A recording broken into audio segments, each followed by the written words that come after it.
ನಿಮ್ಮನ್ನ ನೀವು ಸುಧಾರಿಸೋದ್ರಲ್ಲಿ ಎಷ್ಟು ಕಾರ್ಯನಿರತರಾಗಿ ಅಂದ್ರೆ ನಿಮ್ಗೆ ಬೇರೆಯವರ ಬಗ್ಗೆ ದೂರು ಕೊಡುವಷ್ಟು ಸಮಯನೇ ಸಿಗದೇ ಇರುವಷ್ಟು. ನಮಸ್ಕಾರ ಸ್ನೇಹಿತರೆ, ಯೂನಿಕ್ ಇನ್ಫಾರ್ಮೇಶನ್ ಕನ್ನಡಿಗ ಚಾನಲ್ಗೆ ನಿಮ್ಮೆಲ್ಲರಿಗೂ ಸುಸ್ವಾಗತ. ನೀವು ನಮ್ಮ ಚಾನಲ್ಗೆ ಮೊದಲ ಬಾರಿ ಬಂದಿದ್ರೆ ದಯವಿಟ್ಟು ನಮ್ಮ ಚಾನಲ್ ಅನ್ನು ಸಬ್ಸ್ಕ್ರೈಬ್ ಮಾಡ್ಕೊಳ್ಳಿ.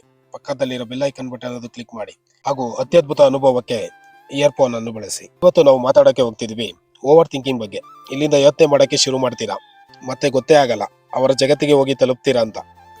ಇಷ್ಟೊಂದು ಎಲ್ಲ ಯೋಚನೆ ಮಾಡ್ತೀವಿ, ಆಮೇಲೆ ಗೊತ್ತಾಗುತ್ತೆ ಏನೆಲ್ಲ ಯೋಚನೆ ಮಾಡಿದ್ರು ಅದು ಯಾವುದೇ ಕೆಲಸಕ್ಕೆ ಬರದೇ ಇರೋದು ಅಂತ. ಇದನ್ನೇ ಹೇಳ್ತಾರೆ ಹೆಚ್ಚು ಯೋಚನೆ ಮಾಡುವುದು. ಓವರ್ ಥಿಂಕಿಂಗ್ ಇದು ನಿಮ್ಮ ಮೈಂಡ್ ನ ತುಂಬಾ ಬೇಗ ಸುಸ್ತು ಮಾಡುತ್ತೆ.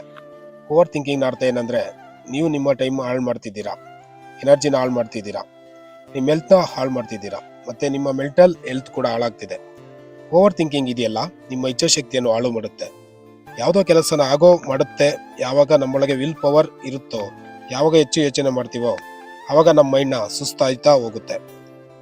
ಮತ್ತೆ ಆಗ ನಾವು ಯಾವುದೋ ಕೆಲಸದ ಮೇಲೆ ಫುಲ್ ಫೋಕಸ್ ಮಾಡೋದಕ್ಕೆ ಆಗಲ್ಲ. ಓವರ್ ಥಿಂಕಿಂಗ್ ನಿಮ್ಮ ಮೈಂಡ್ ಶಕ್ತಿನ ಮೆಲ್ಲ ಮುಗಿಸ್ತಾ ಬರುತ್ತೆ. ಅವಾಗ ನಿಮ್ಮ ಮೈಂಡ್ ಟಯರ್ಡ್ ಆಗುತ್ತೆ, ನೀವು ಸ್ಟ್ರೆಸ್ ಅಲ್ಲಿ ಇರ್ತೀರಾ. ಆಗ ಒತ್ತಡ ಮತ್ತೆ ಚಿಂತೆ ಹೆಲ್ತ್ಗೆ ಎಲ್ಲಕ್ಕಿಂತ ಜಾಸ್ತಿ ನಷ್ಟ ತಲುಪಿಸುತ್ತೆ. ಈ ವಿಡಿಯೋದಲ್ಲಿ ಮಾತಾಡೋಣ 5 ವಿಷಯಗಳ ಬಗ್ಗೆ ಓವರ್ ಥಿಂಕಿಂಗ್ ನಿಂದ ಬಚಾವಾಗುವಂತದ್ದು. 1. ಅದಕ್ಕಿಂತ ಮೊದಲನೆಯ ದಾರಿ ಓವರ್ ಥಿಂಕಿಂಗ್ ನಿಂದ ಬಚಾವಾಗಬೇಕು ಅಂದ್ರೆ ನಿಮ್ಮ ಟ್ರಿಗರ್ ಪಾಯಿಂಟ್ ನ ಅರ್ಥ ಮಾಡ್ಕೊಳ್ಳಿ. ಪ್ರತಿಯೊಬ್ಬ ವ್ಯಕ್ತಿಯ ಈ ರೀತಿಯ ಪಾಯಿಂಟ್ ಇದ್ದೇ ಇರುತ್ತೆ. ಅಲ್ಲಿ ಯಾವುದೇ ಓವರ್ ಥಿಂಕಿಂಗ್ ತಲುಪಿ ಯೋಚನೆ ಮಾಡ್ತಾನೆ, ಇದಕ್ಕೆ ನಾನು ಲಾಯಕ್ಕಿಲ್ಲ, ಸಾಕಷ್ಟು ಅನಿಸಿಕೆಗಳು ಬರುತ್ತೆ. ಮತ್ತೆ ಯಾವಾಗಲೂ ಒಂದು ಕೆಟ್ಟ ಮಾತನ್ನು ಹೇಳಿರೋದನ್ನ ಕೇಳ್ತಿರೋ, ಯಾರೋ ನೀವು ಅವ್ರ ಬಗ್ಗೆ 100 ತರ ಕೆಟ್ಟದಾಗಿ ಯೋಚನೆ ಮಾಡೋಕೆ ಶುರು ಮಾಡ್ತೀರಾ ಮೈಂಡ್ ಅಲ್ಲಿ. ಅದಕ್ಕೆ ನೀವು ಏನಾದರೂ ನಿಮ್ಮ ಟ್ರಿಗರ್ ಪಾಯಿಂಟ್ ಏನಿದೆ ನಿಮ್ಮ ಮೇಲೆ ನಿಯಂತ್ರಣ ಇದ್ರೆ ಆಗ ಅಲ್ಲಿಂದ ನಿಮಗೆ ಗೊತ್ತಾಗುತ್ತೆ ಓವರ್ ಥಿಂಕಿಂಗ್ ಮಾಡ್ತಿದ್ದೀನಿ ಅಂತ. ಆಗ ನಿಮ್ಗೆ ಪ್ರಾಬ್ಲಮ್ ಸಮಸ್ಯೆಗಳಿಗೆ ಸೊಲ್ಯೂಷನ್ ಸಿಗೋಕೆ ಶುರುವಾಗುತ್ತೆ. ಯಾವಾಗ ನಿಮ್ಗೆ ಅನ್ಸುತ್ತೋ ಪಾಸಿಟಿವ್ ಎನ್ವಿರಾನ್ಮೆಂಟ್ ಅಲ್ಲಿ ಇಲ್ಲ ಅಂತ, ಆಗ ನಿಮ್ಮ ಸರ್ಕಲ್ ಬದಲಿಸೋದಕ್ಕೆ ಪ್ರಯತ್ನ ಪಡಿ.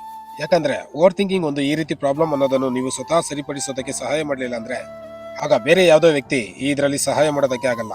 ಅದಕ್ಕೆ ಎಲ್ಲಕ್ಕಿಂತ ತುಂಬಾ ಮುಖ್ಯ ಏನಂದ್ರೆ ಯಾವಾಗಲೂ ಪಾಸಿಟಿವ್ ಜನರ ಜೊತೆ ಇರೋದನ್ನ ಶುರು ಮಾಡಿ, ಪಾಸಿಟಿವ್ ಎನ್ವಿರಾನ್ಮೆಂಟ್ ಅಲ್ಲಿ ಇರೋದಕ್ಕೆ ಶುರು ಮಾಡಿ, ಟ್ರಿಗರ್ ಪಾಯಿಂಟ್ ನ ಅರ್ಥ ಮಾಡ್ಕೊಳ್ಳೋಕೆ ಶುರು ಮಾಡಿ. ಎಲ್ಲಿಂದ ನೀವು ಓವರ್ ಥಿಂಕಿಂಗ್ ಬಗ್ಗೆ ಶುರು ಮಾಡ್ತೀರಾ ಅಂತ ಓವರ್ ಥಿಂಕಿಂಗ್ ಇಂದ ಬಚಾವಾಗಬಹುದು.